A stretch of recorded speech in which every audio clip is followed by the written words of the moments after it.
Well, a town in Texas has over $4 million of its own local tax dollars being sent to Israel. When they audited their books and found this, the town of San Marcos decided to stop that aid. Now, Governor Abbott, Greg Abbott of Texas, says you actually can't do that. It's against the law. Now, Israel receives billions of dollars in federal aid from the United States government. This local government, for a small town of only 70,000 people, found that their residents were sending $4 million a year. And they said, we actually don't want to do that. We want to send that to our local schools, our fire departments, maintain our roads. And the state is saying, you cannot do that. You must continue to send that money to Israel. Now, this is not quite a cut and dry story. It's outrageous that the governor is saying, no, you need to keep sending your local tax dollars to Israel. And he has his own crazy reasons. But the bill was also a little bit strange, too. This is, again, a town of 70,000 people sending over $4 million per year to Israel instead of the local priorities that they wanted.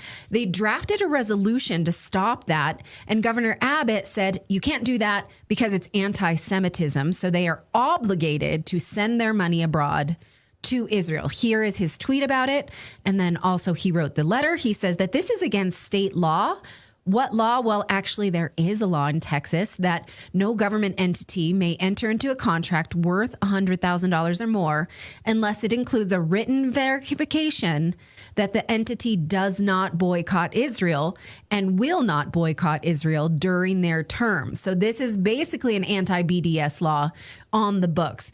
The town, though, the resolution itself is a little above its britches. It's a bit crazy because the resolution of the town calls for a ceasefire negotiation in Gaza. How can a small Texas town do that?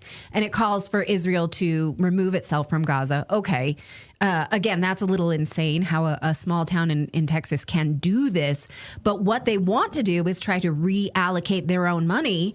And the governor is saying, no, you can't have your own local priorities. Now, this is not, again, a part of the BDS movement, which calls for boycotts of Israel. Congress did try to pass a law making it illegal to boycott Israel. That never became a law. But in fact, 38 states have anti-BDS laws on their books, state laws.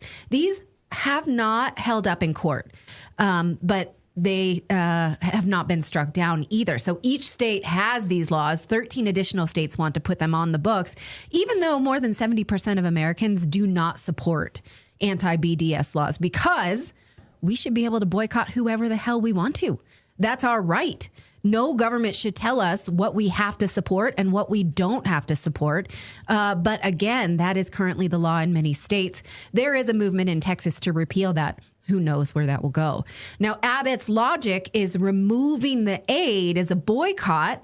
That feels to me like a stretch. Clearly, it isn't. The city just wants to use their own money for domestic priorities, like addiction, they say, education, and the governor is telling them they can't. So whether this goes to court, who knows? You would think that the city would have the right to say, we don't want to support just this one place. And as the governor saying, no, you have to support who I tell you to. Do they have to send money to every ally?